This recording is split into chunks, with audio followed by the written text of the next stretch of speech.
Well, when you're looking for jewelry or fine watches, you need to go to San Diego's top jewelry shop, Leo Hamels.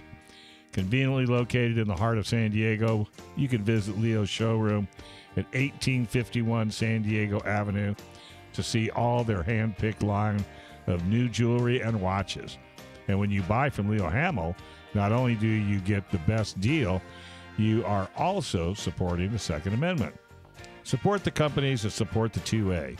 Call 619-299-1500, or you can just visit their showroom on San Diego Avenue and always get awesome service at Leo's.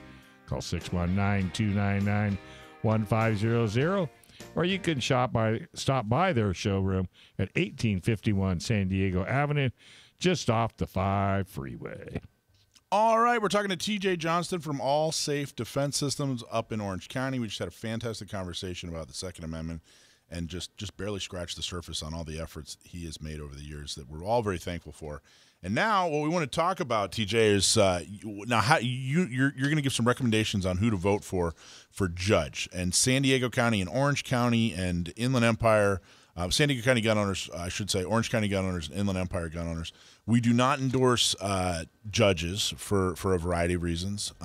So I'm very curious. I'm very thankful that you have recommendations for folks up in Orange County. How did you come to the conclusion? What are you basing all this on? First of all, let me say it's always been a mystery to me. I just excluded voting for judges because I never knew. But once again, back to what I do, I train instructors for the NRA, and I have a team of instructors that help me teach in my classes. Mm-hmm. And one of those team members is a deputy DA who works in the Orange County Courthouse on felony prosecutions. So this person knows the judges. And so I asked them for a recommendation for what they considered good judges who would not prosecute or would not judge against somebody who, for example, concealed carry printed and somebody called a man with a gun, the guy got arrested. Right. That'd be thrown out of court. Right. But again, they would be aggressive about somebody who carjacks, even the gun was discharged. They would obviously, if the deputy DA asked for enhancements, the judge would follow through on that, unlike what's going on in Los Angeles County. Yeah. So we got a good DA in Todd Spitzer, and these judges would support stringent restrictions on people who misuse their firearms and be lenient for people who make a mistake. Right, misuse like criminals, hard on criminals. That's right. Okay, so how do you want to do this? Do you want to just go through the list? Do you want to talk about each individually, or what's the best way to talk about this? I don't know them personally, so what I do is tell you the office district number and their name. All right, go for it. Start, and then we'll write it down. Okay, and is it posted anywhere too? Like, what if people want to see this later? That's an interesting question. I'm wondering if I should put it on my website. Yeah, there you go. I don't know at this point. I can check and see if I can get that on my website. Okay, all right. Because that would be a good idea. And so the list. Go ahead. Starts office number 5, Claudia Alvarez. Office number 9, Christopher Duff. Office number 11, Shawn Nelson. He's been around for quite a while.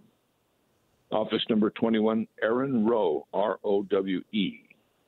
Office 22, Brahim Baytieh. That's B-A-Y-T-I-E-H. Office number 20, Eric Scarborough. Office 30, Michele Bell. Office number 33, Steve McGreevy. And Office 45, Israel Claustro.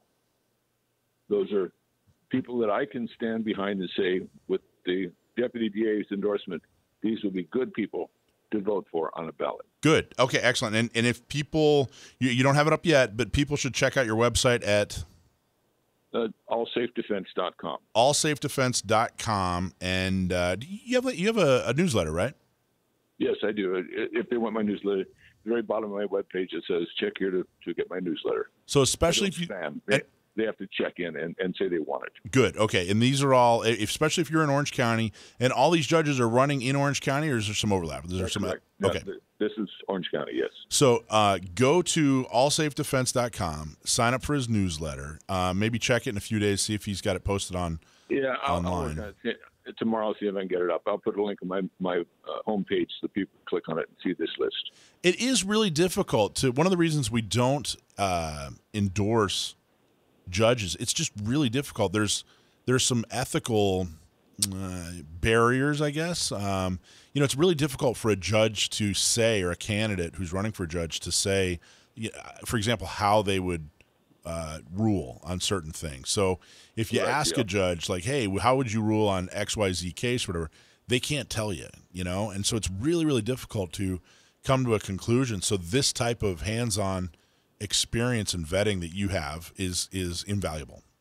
Yeah, I agree. And it's always been a mystery to me, but I've got this resource. And let me say, if anybody knows of a deputy DA in the local San Diego office, they should talk to that person and get endorsements, because those deputy DAs work every day with judges and know which are Santa Claus judges and which are the good ones.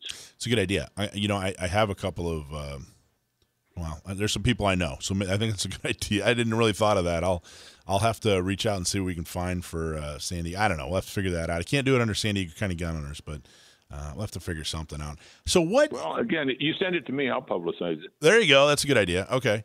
How much is kind of switching, or going back to something you said before you talked about the endorsements? How much do you see people getting in trouble for printing? Very few.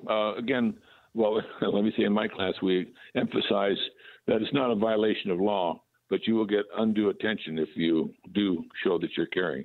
It's an agreement with the sheriff department. The firearm will stay concealed, and that means you dress around your gun. You find clothing that conceal the gun, whether you carry appendix or strong side, whatever you carry. You make sure that you have a garment that covers it. And, of course, in summer months, you got to find smaller guns. Yeah. Or sweat, one of the two. If you, so what do you mean it's not a violation? Is printing's not a violation of the law? No. Talk about that more. Not. Okay, so if indeed somebody, you're reaching up for the sun chips off the grocery store shelf, right, and your shirt rides up and the gun shows, and somebody sees it and calls 911, man with the gun. Of course, police will respond very aggressively, and when they identify you, they'll be very aggressive with you. Okay. The question is, did you violate the law? An aggressive DA in Los Angeles may say that was an assault with a deadly weapon. Oh, you understand? Geez. So it all depends how the police officer logs it, and then there's an investigation by the DA. I am concerned that Todd Spitzer will do a great job for us, but in Los Angeles County, if you're traveling from Orange County to Los Angeles County because your permit is good statewide, that Gascon could be very nasty. And then you have to get lawyers, and it's very expensive. You're a little less convinced that it'll go your way in L.A. But there's nothing in the penal code that says having your gun shown without the intent to coerce behavior is a violation of law. Here's another question that I get a lot, and it drives me kind of crazy. So you have a CCW, you're carrying concealed, you're doing everything right. You go up to a store, grocery store, retail store, whatever, and they have, a picture of a gun with a big X through it, and it says no firearms, penal code 602. If you go in there, is that a violation of law? No. Any establishment can prohibit any weapons, knives, guns, clubs, whatever. Okay? If you violate that and they ask you to leave and you refuse, now you're trespassing. You've committed a crime. Yes, misdemeanor trespass. But it is not a penal code violation. It's not a gun issue, shall we say. Yeah, it's, basically because they say, hey, we don't want guns here, that doesn't carry the weight of law. They're just allowed to they're allowed to ask you to leave like anybody. It's just, they don't have any special rights over you and your home. If you ask somebody, hey, I really don't want you to be in here with your CCW and your carry gun, that doesn't mean you can get them arrested, and it's no different than at someone's personal home, someone's business. It's not just because it's a business doesn't mean that they carry the special weight of law. Yes, I carried a folding knife into the. I was looking for the Apollo exhibit at the Nixon Library, and I was carrying a folding knife. The officer said, "Do you have any weapons?" I said, "No." He said, "Well," and he wanted me. So what's that? So it's a knife. So that's a weapon. No, it's a box cutter. Right? Okay. So I didn't argue about it. I took it back to my car, and it's no problem. So that's the issue: is you can't stand your ground and say it's my right, because then you can be they can arrest you for misdemeanor trespass. Right. Which, great. Everybody, I'm a big proponent of property rights as well. So they have every right to ask you to leave. Exactly. And I have every right to never shop there again. That's also true. But TJ, if they do find the other part of that question though is how do they know? If they've found out you're carrying, you made a mistake, right? That's your fault. Yes, you want to make sure that nobody knows that you're armed. And don't be a jerk and go in there and say I'm carrying and you can't tell me not. I mean, just. Yeah, you're just asking for trouble. Yeah, something I found though that's never been an issue. I think that we only had from Matt Cuvier from Michele's Law said that there's one situation where a person was using their firearm to coerce. It was a parking issue, and the guy showed that he had a gun, and he no longer has a permit. Let me say that. And that is absolutely wrong. Exactly. You're basically threatening somebody. Yeah. Somebody explained it really, really well. You know who it was? It was Artemis. It was Steve Lieberman explained it really, really well. That stuck with me. He said, "Look, all a CCW does is it exempts you from the transportation laws regarding a firearm. It doesn't give you special authority. It doesn't turn you into a police officer. All it does is say, okay, all these gun transportation laws that we have, it has to be unloaded and locked and et cetera. It exempts you from the transportation laws. That's all a CCW does." Well put. Very well put. I thought so. That really kind of cleared it up. So now when you're like, well, hey, can I do this? Can I do that? Well, no, you're not a cop now. You're just been exempt from transportation laws. That's all, it helped put it into perspective for me. Exactly right. Well, TJ, this is awesome. I would love for you to come on more. I really think that there are so many conversations to be had. I would love to hear more about, the history of the Second Amendment and fighting. I should say the history of fighting to preserve the Second Amendment, which you are front and center for.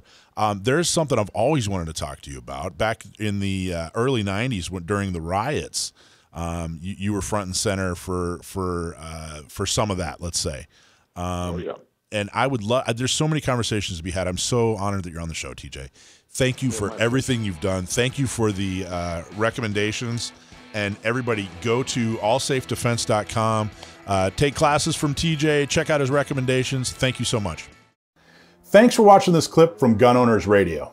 You can watch us live every Sunday from 4 to 6 p.m. California time, right here on our YouTube channel. Or if you're in the San Diego area, you can listen to us on 1170 a.m. We're also available on your favorite podcast platform for free. Don't forget to like and subscribe so that you can help restore and protect the Second Amendment, not just in California, but across the country.